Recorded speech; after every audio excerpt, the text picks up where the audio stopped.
Hello dear friends, आप सभी का स्वागत है हमारी इस वीडियो में। ये वीडियो फॉर श्योर बहुत ही ज़्यादा इंपॉर्टेंट होने वाला है उन सभी बच्चों के लिए जिन बच्चों ने सीयूटी एग्जामिनेशन का फॉर्म फिल किया है या फिर करने वाले हैं। मैं करने वाले इसलिए बोल रहा हूँ क्योंकि 31 तारीख तक अब आप फॉर्म फिल कर सकते हैं वापस से। 31 तारीख लास्ट डेट रहेगी। सर टाइमिंग का भी कुछ आएगा इसमें? बिल्कुल सर, रात 9 बजे तक। रात 9 बजे तक 31 तारीख को आप फॉर्म फिल कर सकते हैं अगर आपने नहीं किया है तो। अभी आज इस वीडियो में हम डिस्कस क्या करने जा रहे हैं वो है कुछ ऐसे क्वेश्चंस हमारे पास कमेंट बॉक्स के थ्रू और आपके पर्सनल कॉल्स या मैसेजेस के थ्रू भी हमें पता चला कि अभी still you have some doubt कि सर तैयारी कैसे करें, क्या है प्रॉब्लम। बहुत सारी यूनिवर्सिटीज़ को लेकर के कन्फ्यूजन चल रहा है सब्जेक्ट को लेकर के, या डोमेन स्पेसिफिक सब्जेक्ट की तैयारी कैसे हो, बहुत सारे डाउट्स थे। तो वी ट्राइड कि हम आप लोगों के साथ में मिलकर के आज जो आपके क्वेश्चन है उनके आंसर देने की कोशिश कर सकें। सो इसी के लिए हमारे साथ में आज प्रमोद सर और इधर दीपक सर, और मैं तुम जानते होंगे मेरा नाम है गौरव। सो पहले क्वेश्चन से शुरुआत करते हैं कि ये सीयूटी एग्जामिनेशन सर, बहुत सारे बच्चों के दिमाग में क्वेश्चन आता है कि सीयूटी एग्जामिनेशन जब आया है, ये इस तरह का पैटर्न है, क्या ये ठीक है या नहीं होना चाहिए? सर प्रमोद सर, क्या होना चाहिए इसका सॉल्यूशन? देखो, सीयूटी एग्ज़ाम के बारे में बात करें तो देखो इसके प्रो एंड कॉन्स दोनों हैं। मतलब जो बच्चा पहले से ही जैसे बोर्ड में पहले अच्छा स्कोर कर लेता था, उसको सेंट्रल यूनिवर्सिटी में क्या होता था, डायरेक्ट एडमिशन मिल जाता था on the basis of 12th के बोर्ड के मार्क्स के लिए, है ना। बट उसमें उस बच्चे को नुकसान था जो या तो गांव से आता है, बिलोंग करता है, वहाँ पे अपनी स्टडी इतनी अच्छे से नहीं कर पाया, तब उसको दिक्कत होती है कि वो उतना स्कोर नहीं कर पाया, है ना। आपने बहुत सी यूनिवर्सिटी में देखा होगा, डीयू वगैरह में 99 परसेंटाइल इतने तक की आपके कट ऑफ चली जाती है, तो वहाँ तक बच्चा नहीं पहुँच पाता। तो उसके लिए एक अलग एडवांटेज हो गया कि हाँ, वो सीयूटी की प्रिपरेशन करके वापस एग्ज़ाम दे सकता है और उस लेवल पे पहुँच सकता है, ठीक है। और जिन बच्चों के बोर्ड में अच्छे मार्क्स आने वाले, उनको ज़्यादा दिक्कत नहीं होने वाली, क्योंकि उन्होंने डोमेन स्पेसिफिक सब्जेक्ट पे बोला है कि उस लेवल का, मतलब उतना टफ नहीं पूछा है, जो आपका बोर्ड का है उसी लेवल का आपका रखा गया है। हाँ, उनको ज़रूर थोड़े से आपके जैसे जनरल टेस्ट या अलग कुछ सब्जेक्ट्स आपको देखने पड़ सकते हैं यूनिवर्सिटी के अकॉर्डिंग। और कुछ हो तो दीपक सर आपको बताएंगे। सर मेरे हिसाब से तो ना, मैं पर्सनल अगर मेरी राय दूं तो ओवरऑल तो ठीक ही होता है कि कंपटीशन कहीं ना कहीं बेनिफिट देता ही देता है। बिल्कुल बिल्कुल सर। पहले एक्चुअली सब कुछ ये था कि बोर्ड में जो बच्चा अच्छा करेगा, एक्चुअली जो सिटीज़ के बच्चे थे उनके पास फैसिलिटीज़ ज़्यादा होती हैं, मतलब इंटरनेट की सुविधा वगैरह उनके पास, मतलब ऐसे देखें तो स्कूल भी सिटीज़ में अच्छे होते हैं रूरल एरियाज़ के कंपेरिजन में, है ना। तो जो गांव के जो बच्चे हैं, जो टैलेंटेड जो बच्चे हैं, वो कहीं ना कहीं इसमें पीछे रह जाते थे, तो उनको भी काफ़ी फ़ायदा है। जो टैलेंटेड हैं वो कंपटीशन देके आगे निकल सकते हैं इसमें। तो सीयूटी एग्ज़ाम ओवरऑल देखें तो बढ़िया ही है कि जितनी भी जो सेंट्रल यूनिवर्सिटी हैं, ज़्यादातर सेंट्रल यूनिवर्सिटी इसमें आगे आई हैं एडमिशन लेने को। आगे भी सर इसमें बाकी जो सेंट्रल यूनिवर्सिटी हैं, जो अभी कुछ एक जो सेंट्रल यूनिवर्सिटी बची हुई हैं, वो भी आगे चांसेस हैं कि सीयूटी के थ्रू ही एडमिशन लेना स्टार्ट कर दें। सर एक है ना, मुझे डाउट आ रहा था कि क्या सारी यूनिवर्सिटी ऐसी होगी जो सीयूटी एग्जामिनेशन के थ्रू ही एडमिशन्स लेंगी? क्या सारी यूनिवर्सिटी के साथ ये सीन होगा? नहीं सर, ऐसा कुछ नहीं है। टोटल यदि जैसे अभी सीयूटी पहली ही साल कंडक्ट हो रहा है, तो अभी 54 जो यूनिवर्सिटी थी स्टार्टिंग में, उसमें सेंट्रल यूनिवर्सिटी भी थी, कुछ एक स्टेट यूनिवर्सिटी भी हैं। तो टोटल 54 जो यूनिवर्सिटी हैं, उन्होंने ये बोला था कि भाई हम सीयूटी के बेसिस पे हम अपने जो कोर्सेज हैं उनमें एडमिशन बच्चों के ले लेंगे।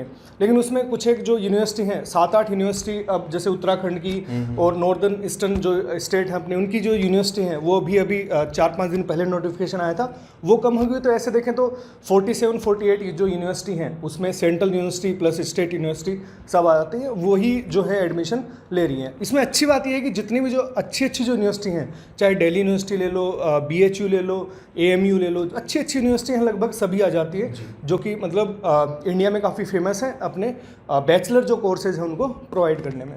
एक तरीके से सर मेरे हिसाब से टैलेंट दिखाने के लिए अच्छा मौका है सभी। बिल्कुल बिल्कुल सर। प्रमोद सर, इसमें बहुत सारे बच्चों की क्वेरीज थी, क्योंकि कुछ बच्चे जनरल नॉलेज से या दूसरे जो अपने जनरल टेस्ट से रिलेटेड, जो सब्जेक्ट से रिलेटेड अपने टॉपिक्स हैं, वो बच्चे नहीं कर पा रहे होते हैं। तो तैयारी कैसे करें, ये सबसे बड़ा क्वेश्चन है। तैयारी कैसे हो उन बच्चों की, तो उसके लिए सजेशंस।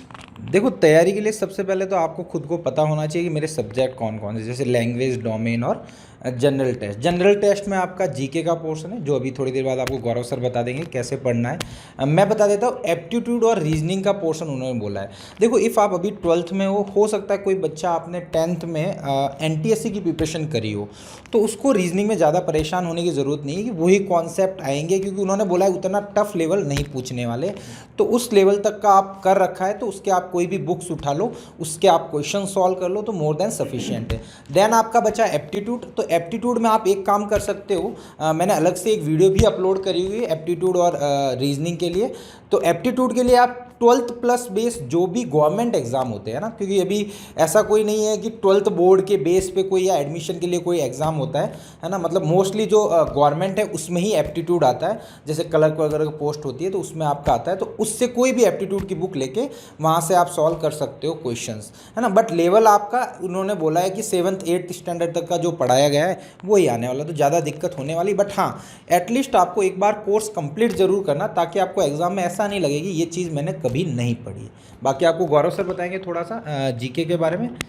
देखो बेटा, जीके के साथ तो इतना मैं ये कह सकता हूँ कि अगर आपने रेगुलर बेसिस पे अपने जीके को स्ट्रॉन्ग रखा है, या अगर आपने अपने सब्जेक्ट का, स्पेशली आपके class 10th 12th board examination में जो कॉमन टॉपिक्स पूछे जाते हैं, आप अगर न्यूज़पेपर भी डेली देखते हैं तो फॉर श्योर आपको बेनिफिट उसका मिलेगा। करंट जीके है, आपको रेगुलरली करनी है। स्पेसिफिकली हम ये नहीं कह सकते कि आपको ये टॉपिक पढ़ने होंगे और उसी में से आएगा, क्योंकि जीके बहुत वाइड है। बट कोई नहीं, आप जैसे हमारे चैनल के साथ हैं तो धीरे धीरे अपन उसको कंप्लीट करेंगे। सर, एक चीज़ और मेरे दिमाग में आ रही थी, क्लास 12th के साथ कैसे करें इसको? क्योंकि बच्चों के साथ बड़ा टिपिकल सा हो जाएगा। इस साल तो चलो ठीक है, बहुत ही एंड स्टेज पे जाके अपने को मिला, बट नेक्स्ट ईयर उनको पता होगा कि मुझे प्रिपेयर करना है, यूनिवर्सिटी का टेस्ट देना है एंट्रेंस के लिए। तो क्लास 12th के साथ कैसे करोगे आप? बिल्कुल सर पहले तो मैं जो बच्चे ऐसे जो जीके और रीजनिंग को लेके थोड़ा घबराहट में है कि यार ये कैसे करेंगे, उनका थोड़ा मैं बता दूं कि जिन बच्चों को जीके और रीजनिंग मतलब अच्छे से करनी है, वो कहीं जाने की जरूरत नहीं है। हमारे कंपटीशन सीयूईटी इसी चैनल पे जो जीके है वो गौरव शर्मा सर, और रीजनिंग जो है मालवीय सर जो है वो लेके आ रहे हैं। उनके जो वीडियोज़ हैं वो लगातार देखिए, कहीं कोई दिक्कत नहीं आने वाली। अब मैं सर के सवाल पे वापस आ जाता हूँ कि क्लास 12th के साथ कैसे प्रिपरेशन करनी है। तो देखो, इस साल जो बच्चे जो क्लास 12th में हैं और जिनको सीयूईटी देना है, उनके लिए तो यही है कि जो अभी तुम्हारे जो एग्ज़ाम चल रहे हैं क्लास 12th के, वो उनकी अच्छे से प्रिपरेशन करो। डोमेन स्पेसिफिक सब्जेक्ट हैं वो तो तुम्हारे तैयार हो ही जाएंगे, क्योंकि एनटीए ने जिस दिन सीयूईटी का नोटिफिकेशन रिलीज किया था उसी दिन बोला था कि जो डोमेन स्पेसिफिक जो सब्जेक्ट हैं उनका जो लेवल है हम क्लास 12th के लेवल क्वेश्चंस के लेवल से थोड़ा सा अपर लेवल पे हम रखेंगे। तो जिन बच्चों ने बोर्ड की ढंग से प्रिपरेशन की है उनके डोमेन स्पेसिफिक सब्जेक्ट में तो कोई दिक्कत होने वाली है ही नहीं, है ना। बस ये है कि तुम्हें लैंग्वेज और जीके और जो रीजनिंग वाला पार्ट है वो थोड़ा तुम्हें ढंग से पढ़ना पड़ेगा, है ना। तो उसके लिए थोड़ा थोड़ा टाइम जो है वो अभी निकालना चाहिए। जो बच्चा यूँ सोच रहा है कि मतलब अभी बच्चा ऐसे कि यार मैं 90% तो बना ही लूँगा, है ना, तो उसको तो मैं बोलता हूँ कि उसको ठीक है, बोर्ड की भी करनी चाहिए और सीयूईटी पे स्पेशल जो फोकस है वो रखना ही चाहिए। क्योंकि यदि बोर्ड में अब ऐसा हो गया कि सर जैसे 75 से नीचे आ गया तो हो सकता है जेई जो है वो 75 वाला क्राइटेरिया जो वो लेके आ जाए तो बच्चे की दिक्कत हो जाए। बट यदि 75 से ऊपर यदि 12th में परसेंटेज है तो अब वो वैल्यू नहीं रही पहले कि यार आपको किसी यूनिवर्सिटी में एडमिशन मिल ही जाएगा परसेंटेज के बेसिस पे। अब वो चीज़ नहीं रही। अब तुम्हारे 80% हो 90% हो, किसी यूनिवर्सिटी में एडमिशन लेने के लिए वो सब बराबर हो गए अब, है ना। 80% है तो तुम जेई के लिए भी एलिजिबल हो। तो जैसे मान लो किसी बच्चे के 90% हैं और किसी बच्चे के 80% हैं, बट 80% वाला बच्चा अच्छी यूनिवर्सिटी में यदि एडमिशन ले लेता है तो वो फॉर बेटर है कि 90% वाले बच्चे से, है ना। तो सर एक क्वेश्चन और आता सर, मैं बीच में इंटरप्ट कर रहा हूँ आपको।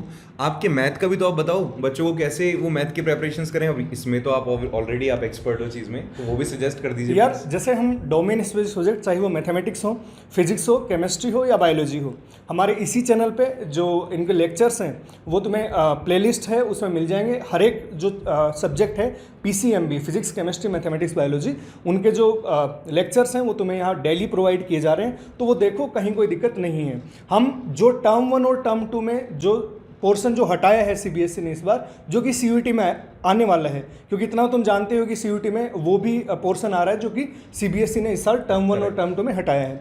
तो वो हम पोर्शन पहले कवर कर रहे हैं, उसमें हम क्वेश्चन जो प्रैक्टिस है वो भी करवा रहे हैं और जो थ्योरी है वो भी हम अच्छे से क्लियर करवा रहे हैं। सर इसमें प्रमोद सर प्लीज़ इंग्लिश का क्या सीन है वो भी बता दीजिए, क्योंकि बच्चों का क्या है इंग्लिश को लेकर के थोड़ा सा रुझान ज़्यादा है, तो इंग्लिश में ये है जैसे कि लैंग्वेज में जो यूनिवर्सिटी आपको बोल रहा है कि हाँ इंग्लिश में मेरे को आपको सब्जेक्ट डालना है ना, मतलब आपने फॉर्म फिलअप किया होगा तो उसमें ही होगा, तो उसी बच्चे को करने की ज़रूरत है। बाकी इंग्लिश वाला भी हमारा चैनल पे अवेलेबल होंगे वीडियोस, तो वहाँ से आप गो थ्रू हो सकते हैं जिनको भी अपना सब्जेक्ट में। बट हाँ मोस्टली ऐसा है कि जो भी एडमिशन ले लो जनरल टेस्ट वाला पोर्शन है वो मोस्टली यूनिवर्सिटीज़ हर एक कोर्स में आपका इन्वॉल्व करा हुआ है। सर एक बार ये भी बता दीजिए कंपटीशन कितना चल रहा है? देखो अभी जैसे स्पेसिफिक डेटाज की अगर बात करें तो शायद डेटाज आपको ज्यादा क्लियर होंगे सर, कितने डेटा फॉर्म कैसे भरें आप दोनों से रिक्वेस्ट है प्लीज बच्चों का डाउट क्लियर कर दीजिए। जैसे सपोज अभी देखिए जैसे अभी लास्ट डेट पहले अलग थी, अब 31 होगी, तो उससे पहले जब आपका लास्ट टाइम 23 था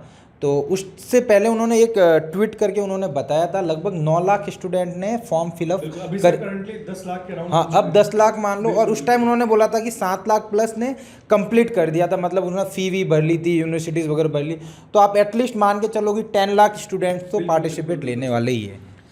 अब ओवरऑल एक चीज़ तो सर समझ में आ रही है कि कंपटीशन तो मेरे हिसाब से टफ है, क्योंकि सीट्स लिमिटेड होगी, तो कोई सीट्स भी स्पेसिफिक क्राइटेरिया है कि इतनी सीट्स ही है किसी स्ट्रीम के लिए? बिल्कुल बिल्कुल सर, इसमें क्या है कि जो सीयूटी जो है पहली बार कंडक्ट हो रहा है, और मैं बता दूं कि नीट को छोड़ के, इंडिया में नीट को छोड़ के जो दूसरा जो सबसे बड़ा जो एग्जाम है वो सीयूटी होने वाला है। अपन नीट में देखें तो लगभग पिछले साल 15-16 लाख जो फॉर्म थे वो भरे गए थे, इस बार पहली बार सीयूटी कंडक्ट हो रहा है और लगभग 10 लाख से ऊपर जो बच्चे हैं वो अप्लाई कर चुके हैं। जैसे दिल्ली यूनिवर्सिटी की बात करें तो लगभग 6 लाख के आसपास सर इसमें फॉर्म अप्लाई हो चुके हैं। टोटल सीट्स की यदि बात करें दिल्ली यूनिवर्सिटी में, तो जितने भी दिल्ली यूनिवर्सिटी के कोर्सेज हैं टोटल सीट्स की बात करें तो लगभग 70,000 उसके बाद सीट्स हैं दिल्ली यूनिवर्सिटी में।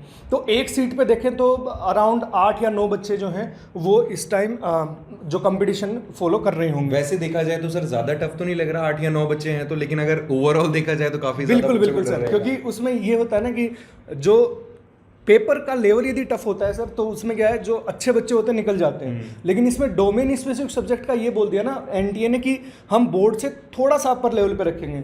तो ज़्यादातर बच्चों का है क्या कि बोर्ड की प्रिपरेशन जो है वो तो काफ़ी बच्चे जो है ढंग से करते हैं, तो डोमेन स्पेसिफिक सब्जेक्ट जो हैं उनको तो लगभग बच्चे यूँ होगी फोड़ के ही आने वाले हैं, जिसने जो टर्म 1 और टर्म 2 का जो छूटा हुआ जो पार्ट है वो ढंग से कर लिया, वो डोमेन स्पेसिफिक में तो ढंग का ही करेगा। ओवरऑल अगर देखा जाए ना सर तो मुझे लग रहा है सर डिसाइसिव तो यही होने वाला है कि जीके जिसने अच्छा किया और रीजनिंग वाला पोर्शन जिसने अच्छा किया, लॉजिकल रीजनिंग वगैरह का, वो शायद मेरे हिसाब से बाजी ज़्यादा होगा कि मार जाएगा इजीली। थोड़ा सा बेनिफिट तो रहेगा डोमेन के कंपेयर में, कि डोमेन तो हर कोई कर ही रहा है, रीजनिंग और ये नई चीज़ है, तो कोई भी कंपटीशन एग्जाम में यही रहता है कि हाँ नई चीज़ होती है ना तो वही रैंक डिसाइड करता है। सिंपल सी बात है कि आपकी रैंक अच्छी आने वाली, खराब आने वाली, जो कॉमन चीज़ है वो तो सबके लिए कॉमन है, अब जो बच्चा अलग से पढ़ेगा उसको थोड़ा सा ज़्यादा बेनिफिट होगा। अब सर एक प्रॉब्लम और आ रही थी बच्चों के साथ में जो हमें पता चली कि कोई तो कोचिंग नहीं मिल रही है उनको, बहुत सारी बुक्स में भी उनको कन्फ्यूज़न है कि बुक्स कहाँ से लें। तो उसके लिए अब इन दोनों के बिहाफ पर भी बता सकता हूँ मैं कि भाई हमारा जो यूट्यूब चैनल है आपको सारी चीज़ें मिलेगी उस पर, आपको नोट्स भी मिलेंगे हैंड रिटन, आपको हो सकता है बहुत जल्दी आप हमारी तरफ से टेस्ट सीरीज़ भी मिल जाए, बाकी हमारा सपोर्ट सिस्टम तो है ही। तो वहाँ तक कैसे जाना है उसके लिए लेट्स गो। सो सीयूटी की प्रिपरेशन के लिए यूट्यूब पर हमारा फ्री यूट्यूब चैनल जिसके अंदर आपको सारे लेक्चर्स मिलेंगे, सारा सपोर्ट सिस्टम मिलेगा। सर्च करना है कंपटीशन, जो ऑलरेडी आप सभी जानते होंगे, सीयूटी, उसके आगे अगर आप ऐड कर देते हैं तो आपको मिल जाएगा वो चैनल जहाँ पे आपकी सारी तैयारी हो सकती है सीयूटी एग्जामिनेशन के लिए।